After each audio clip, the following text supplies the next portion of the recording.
बांग्लादेश, आप सबको तो पता ही होगा कि बांग्लादेश में क्या हो रहा है। बांग्लादेश में छात्रों के द्वारा पहले प्रोटेस्ट किया गया, जो कि आरक्षण हटाने के नाम पर स्टार्ट हुआ था। उसके बाद ये आरक्षण हटाने वाला प्रोटेस्ट अपने देश के प्रधानमंत्री को पोस्ट से हटाने की बात करने लगता है, जिसके बाद शेख हसीना को बांग्लादेश छोड़कर भारत आना पड़ता है। और अब जाकर ये जो प्रोटेस्ट है वो कब न जाने हिंदुओं की तरफ मुड़ गया और हिंदुओं के खिलाफ न जाने कितने सारे अत्याचार की वीडियोस और फोटोज सोशल मीडिया पर वायरल हो रहे हैं। बांग्लादेश में हो रहे हिंसा को अब लोग एक ही सवाल पूछ रहे हैं कि दुनिया के अब वो लोग कहाँ गए जो राफा में हो रहे अत्याचारों को काफ़ी बढ़ चढ़ कर उठा रहे थे, और उन्हें बांग्लादेश में हो रहे हिंदुओं के खिलाफ अत्याचार दिखाई नहीं देता है। हिंदुओं पर हो रहे अत्याचार को बांग्लादेश के कई सारे पत्रकारों ने भी माना है और कई सारे न्यूज़पेपर्स ने भी छापा है। यहाँ तक कि बांग्लादेश के जो इंटरिम गवर्नमेंट के चीफ हैं मोहम्मद यूनुस, उन्होंने भी ये बात को स्वीकार किया है कि बांग्लादेश में हिंदुओं के खिलाफ अत्याचार हो रहे हैं। लेकिन भारत में ही बैठे बहुत सारे सो कॉल्ड पत्रकार और फैक्ट चेकर ये बता रहे हैं कि बांग्लादेश में जो माइनॉरिटी है उसको मुस्लिम वहाँ के प्रोटेक्ट कर रहे हैं, और इस बात में कितनी सच्चाई है वो आप सबको पता ही है। बहुत से लोगों का कहना है कि जब कहीं पे कुछ मुस्लिमों के खिलाफ होता है तो दुनिया भर में एक मुहिम सी चल जाती है उसके लिए बोलने के लिए। लेकिन यही दुनिया में किसी अगर मुस्लिम देश में हिंदू माइनॉरिटी के साथ में कुछ होता है तो सबके मुंह में दही जम जाती है। बहुत से लोग जो हिंदुओं के खिलाफ हो रहे अत्याचार को जस्टिफाई करना चाहते हैं, उनका कहना है कि जो वहाँ पे मुस्लिम है उनके खिलाफ भी अत्याचार हो रहा है, मुस्लिमों को भी मारा जा रहा है।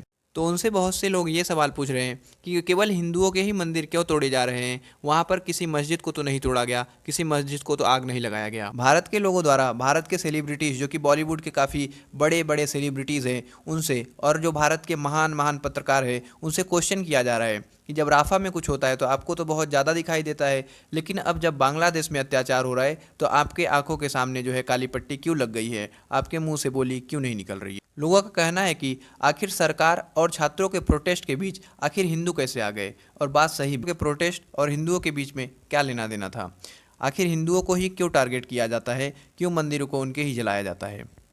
आज के समय बांग्लादेश में लगभग 8% हिंदू रहता है, लेकिन जब 1947 में भारत और पाकिस्तान का बंटवारा हुआ था तो उस समय लगभग 25% के आसपास जो हिंदू है वो बांग्लादेश में रहा करते थे।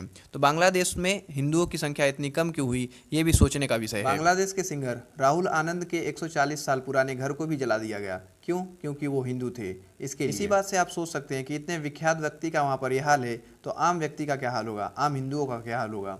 भारत एक सेक्युलर देश है, लेकिन सेक्युलर का मतलब ये नहीं होता है कि आप किसी एक धर्म की बात करेंगे, जब एक धर्म पर हमला होगा तब बस आप उसकी ही बात करेंगे, और जब हिंदुओं पर हमला होगा तो आप चुप हो जाएंगे और दिखाएंगे कि भारत एक सेक्युलर राष्ट्र है। तो ऐसा नहीं है। सेक्युलर का मतलब ये होता है कि सभी धर्म समान है, या फिर जो राज्य है, जो सरकार है, उसका कोई धर्म नहीं है।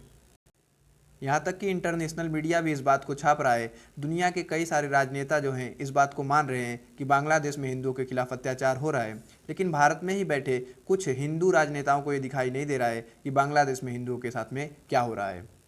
जब 1971 में बांग्लादेश पाकिस्तान से अलग होकर एक नया देश बना था तो वह एक धर्मनिरपेक्ष, मतलब बोल सकते हो कि सेक्युलर देश बना था, लेकिन 1988 में जाते जाते वो बांग्लादेश के कट्टरपंथियों के सामने झुक गया और वह उसको एक इस्लामिक देश बना दिया गया। जो बांग्लादेश में हिंदुओं की संख्या कम हुई है उसके पीछे कई कारण है। उनको जबरन धर्म परिवर्तित कराया गया, बहुत सारे लोगों को मार दिया गया और बहुत सारे लोग बांग्लादेश छोड़कर भारत चले आए। इसीलिए जो भारतीय सरकार है उसने CAA मतलब कि सिटीजनशिप अमेंडमेंट एक्ट लाया था, जिसको कि बहुत सारे भारतीय राजनीतिक दल जो थे वो उसका विरोध कर रहे थे। CAA में ये बात कही गई थी कि अगर कोई भी गैर मुस्लिम है जो कि बांग्लादेश, पाकिस्तान जैसे जगहों पर, अफगानिस्तान जैसे जगहों पर सताया जाता है तो उसको भारत में शरण मिल सके, उसको भारत में सिटीजनशिप मिल सके। लेकिन भारत की कुछ पार्टियां अपने स्वार्थ के लिए, उनको लगता था कि जो मुस्लिम वोट बैंक है वो नाराज़ हो जाएगा, इसके वजह से उन्होंने CAA का खुल करके जम करके विरोध किया। जो बॉलीवुड ऑल आइज ऑन रफा कर रहा था, ऐसा भी बोला जाता है कि स्पॉन्सर तरीके से किया जाता है, और आज बांग्लादेश की तरफ से बोलने के लिए, बांग्लादेश के हिंदुओं के लिए बोलने के लिए उन्हें पैसे नहीं मिल रहे हैं, तो उनको बांग्लादेश के हिंदुओं का अत्याचार नहीं दिखाई दे रहा है। अगर कोई अपने आप को हिंदू बोलता है तो इसका मतलब ये थोड़ी ना है कि वो कम्युनल हो गया। अगर हिंदुओं के खिलाफ अत्याचार हो रहा है तो हिंदुओं के लिए भी बोला जाना चाहिए। ये भी सेक्युलरिज्म का ही एक पार्ट है, सेक्युलरिज्म का ही एक हिस्सा है। यहाँ तक कि हमारे भारत में तो ये भी कहा जाने लगा है कि हिंदुओं के लिए बोलना मतलब आप बीजेपी को हो गए। तो मेरा ये कहना है कि हिंदुओं के लिए बोलना केवल बीजेपी की बात नहीं है, हिंदुओं से ही बीजेपी भी है और कांग्रेस भी है। और अगर आप अपने खिलाफ हो रहे अत्याचारों को नहीं देख सक रहे हैं तो आगे आने वाले समय में आपके खिलाफ हो रहे अत्याचारों को कोई नहीं देखेगा। आप भी इस घटना पर अपनी राय दे सकते हैं कमेंट सेक्शन में। जय हिंद।